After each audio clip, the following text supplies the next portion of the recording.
नमस्कार दोस्तों, स्वागत है आपका फिर से एक नए एपिसोड में। दोस्तों, भारत की इस धन्य धरा पर कई सनातनी और चमत्कारी साधु संत हुए हैं। इनमें से कुछ वास्तविक रूप से ही चमत्कारी रहे हैं, परंतु कुछ फ्रॉड बाबा भी हुए हैं जिन्होंने बहुत टाइम तक लोगों को चमत्कार एवं धर्म के नाम पे लूटा है। आज के इस सोशल मीडिया के दौर में पहले के मुकाबले लोग सुर्खियों में बहुत ही जल्दी आ जाते हैं। ऐसा ही एक नाम छोटी सी अवस्था में सुर्खियां बटोर रहा है, साथ ही लाखों करोड़ लोगों की आस्था का एक प्रतीक भी बना हुआ है। जी हाँ दोस्तों, हम बात कर रहे हैं बागेश्वर धाम सरकार के नाम से प्रसिद्ध बाबा धीरेन्द्र शास्त्री की। जहां प्रधानमंत्री तक के आने पर इतनी भीड़ इकट्ठा नहीं होती, वहीं एक 27 साल के नौजवान बाबा धीरेन्द्र शास्त्री की एक दरबार में ही 4 से 5 लाख तक लोग इकट्ठा हो जाते हैं। धीरेन्द्र शास्त्री की कथा में सबसे ज़्यादा लोग इकट्ठे होने का भी रिकॉर्ड है, जिनकी संख्या 10 लाख थी। यहाँ पर आम जनता से लेकर मुख्यमंत्री तक इनके दरबार में आते हैं। धीरेन्द्र शास्त्री जिस जगह भी कथा वासन करने जाते हैं, वहाँ उनके साथ हजारों गाड़ियों का काफिला चलता है। आखिर क्या राज है इन सब का? क्या बाबा वास्तव में कोई चमत्कारी है या कोई फ्रॉड? कैसे बन गए इतनी छोटी सी उम्र में एक इतने बड़े बाबा? इन सभी प्रश्नों को जानने की कोशिश करेंगे आज के इस वीडियो में। वीडियो में आगे बढ़ने से पहले आपसे एक रिक्वेस्ट है कि इस वीडियो को लाइक जरूर करिएगा। साथ ही इस चैनल पर आप नए हैं तो प्लीज़ चैनल को सब्सक्राइब जरूर करिएगा। मध्य प्रदेश का एक जिला है छतरपुर। इसी जिले के एक छोटे से गांव गढ़ा के एक ब्राह्मण परिवार में 4 जुलाई 1996 को जन्म होता है धीरेन्द्र गर्ग का। इनके पिता का नाम राम कृपाल गर्ग और माता का नाम सरोज गर्ग है। धीरेन्द्र के भाई का नाम शालिग्राम गर्ग और बहन का नाम रीता गर्ग है। इनकी माताजी दूध बेचती थी और पिताजी गांव में सत्यनारायण की कथा सुनाते थे और इसी से इनके परिवार की आमदनी होती थी। धीरेन्द्र गर्ग ने अपनी प्रारंभिक शिक्षा अपने गांव के सरकारी स्कूल से पूरी की। इसके बाद उन्हें आगे की शिक्षा प्राप्त करने के लिए अपने गांव से 5 किलोमीटर दूर गंज गांव जाना पड़ता था। उन्होंने गंज गांव से 12th तक की पढ़ाई को भी पूरा किया। फिर उसके बाद उन्होंने ग्रेजुएशन में दाखिला लिया, पर नियमित रूप से पढ़ाई करना उनके लिए एक मुश्किल भरा काम था, इसलिए उन्होंने ग्रेजुएशन को बीच में ही छोड़ दिया। धीरेन्द्र बचपन से ही गरीबी में पले बढ़े। उन्हें कई चीज़ें पाने के लिए संघर्ष करना पड़ा है, जिसके कारण वो एक ऐसा जरिया ढूंढना चाहते थे जिससे उनके परिवार की गरीबी दूर हो सके। इसलिए उन्होंने आगे बढ़कर काम करना शुरू कर दिया। वे जगह जगह जाकर सत्यनारायण की कथा वासन करने लगे, जिसके कारण उनकी आर्थिक स्थिति में सुधार आने लगा। वहीं धीरेन्द्र गर्ग के दादाजी भगवान दास गर्ग नजदीकी एक पहाड़ी पर स्थित एक हनुमान जी की मंदिर में पूजा किया करते थे एवं बागेश्वर बालाजी के नाम से एक छोटा सा दरबार लगाया करते थे। धीरेन्द्र को जब भी फुर्सत मिलती वे अपने दादाजी के पास भजन कीर्तन करने चले जाते थे। यहीं से शुरू होती है धीरेन्द्र की असली कहानी। उनके दादाजी के कहने पर वे वहीं रहने लगे और पूजा पाठ करने लग गए। साथ ही धीरेन्द्र ने अपने दादाजी से सारी सिद्धियां भी प्राप्त की और दादा गुरु के साथ दरबार लगाने लगे।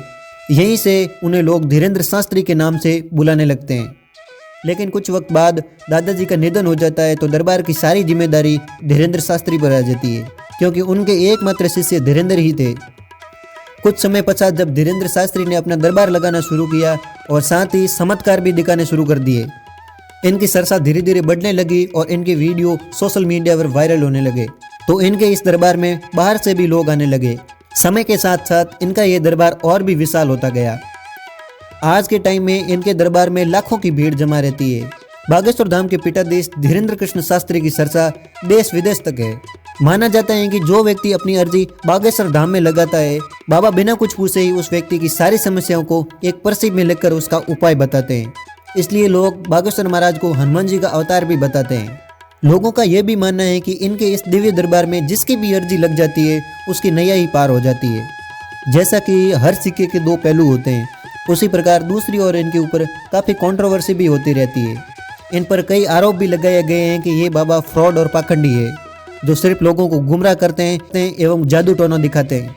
अखिल भारतीय अंधश्रद्धा निर्मूलन समिति के अध्यक्ष श्याम मानव ने तो शास्त्री को खुला चैलेंज भी किया था कि अगर वो साबित कर देते हैं कि वे वास्तविक में चमत्कारी हैं तो उन्हें वे अपने ट्रस्ट की तरफ से 30 लाख तक का इनाम देंगे। लेकिन धीरेन्द्र शास्त्री ने इस चैलेंज को लेने से साफ इनकार कर दिया। इसके अलावा इनको जानी मानी जादूगर सुहानी शाह ने भी चैलेंज किया था। साथ ही इनके अलावा इनके छोटे भाई पर भी कई बार आरोप लगते आए हैं। एक बार एक परिवार को सामूहिक विवाह के कार्यक्रम में बुलाया जाता है, लेकिन वे सामूहिक विवाह के बजाय अपने घर में ही शादी करवाते हैं तो धीरेंद्र का छोटा भाई शालिग्राम शास्त्री वह उनके घर पर जाकर लोगों को पिस्टल दिखाकर धमकाता है। इसके अलावा भी इनके ऊपर गांव की जमीन हड़पने के भी कई आरोप लगे हुए हैं। इनके प्रति हर किसी की अलग अलग राय है, कोई इन्हें पाखंडी बताता है तो कोई इन्हें धर्म गुरु। इनके इन चमत्कारों में कितनी सच्चाई है वे तो वो ही जाने। दोस्तों, इसके बारे में आपके क्या राय है कमेंट में जरूर बताना। बागेश्वर धाम की बढ़ती लोकप्रियता के साथ क्षेत्र में जमीनी कीमतें भी बढ़ गई हैं। यहाँ तक कि एक दुकान का किराया भी बढ़कर 1 लाख रुपए प्रति माह कर दिया गया है। साथ ही इनके ऊपर यह भी आरोप है कि धीरेंद्र और उसके साथियों ने इसे फायदे के तौर पर लिया और गांव में और भी जमीन हासिल करने का फैसला किया। सबसे पहले उन्होंने शमशान, तालाब और पहाड़ समेत सरकारी जमीन पर कब्जा करना शुरू किया और अपने राजनीतिक प्रभावों से उन्होंने संपत्ति के कानूनी दस्तावेज भी बना लिए। बाद में धीरेंद्र ने एक सामुदायिक भवन भी हासिल कर लिया जो पंचायत फंड से बनाया गया था। कथित तौर पर उसने कुछ ग्रामीणों को उनकी जमीन कब्जा करने की भी धमकी दी। कुछ ग्रामीणों ने तो यहाँ तक कहा कि मध्य प्रदेश के राजनीतिक नेताओं के साथ उनके अच्छे संबंधों के कारण उनके पास शक्ति है जिससे उनका कोई कुछ भी नहीं बिगाड़ सकता। हालांकि ये तो देखा भी गया है कि मध्य प्रदेश के गृह मंत्री नरोत्तम मिश्रा से लेकर सत्ताधारी पार्टी के अध्यक्ष वी.डी. शर्मा तक इनके आगे जमीन पर आकर बैठते हैं। इतना ही नहीं, इनके आगे कांग्रेस के पूर्व मुख्यमंत्री रहे कमलनाथ भी सर झुका के खड़े रहते नजर आए हैं। इनकी संपत्ति के बारे में बात करें तो उनके ऑफिशियल स्टेटमेंट के अनुसार इनके पास निजी संपत्ति के रूप में केवल एक मोटरसाइकिल है। उसके अलावा जितने भी दान दक्षिणा इत्यादि प्राप्त होता है वह सेवा में उपयोग किया जाता है। उनके अनुसार उन्होंने 9 एकड़ की जमीन खरीदी है जिस पर वे कैंसर अस्पताल बनवाएंगे। धाम में आया दान, मंदिर विस्तार एवं जन कल्याण कार्य जैसे कन्याओं का विवाह, रोगों का निदान के लिए और अन्नपूर्णा भंडारों में लगाया जाता है। साथ ही धीरेंद्र शास्त्री प्राचीन वैदिक अध्ययन और संस्कृत को बढ़ावा देने के लिए एक वैदिक गुरुकुल की स्थापना भी कर रहे हैं। कथित तौर पर धीरेंद्र शास्त्री ने 2021 में एक घर वापसी कार्यक्रम के दौरान ईसाई धर्म में परिवर्तित 300 हिंदू लोगों को वापस हिंदू धर्म में लाने का भी दावा किया है।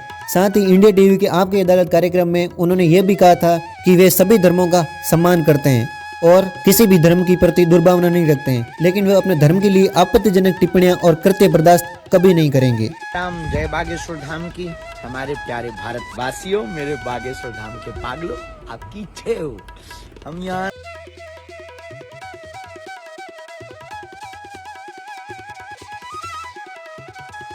तो दोस्तों, ये थी धीरेंद्र शास्त्री की अब तक की जर्नी। उम्मीद है वीडियो पसंद आई होगी, तो प्लीज वीडियो को लाइक जरूर करिएगा एंड इन सभी मुद्दों पर आप लोगों की क्या राय है कमेंट करके जरूर बताना। साथ ही ऐसे ही बायोग्राफी रिलेटेड वीडियोस देखने के लिए हमारे चैनल को सब्सक्राइब करना मत भूलिएगा। मिलते हैं किसी दूसरे वीडियो में अनदर टॉपिक के साथ, तब तक के लिए धन्यवाद।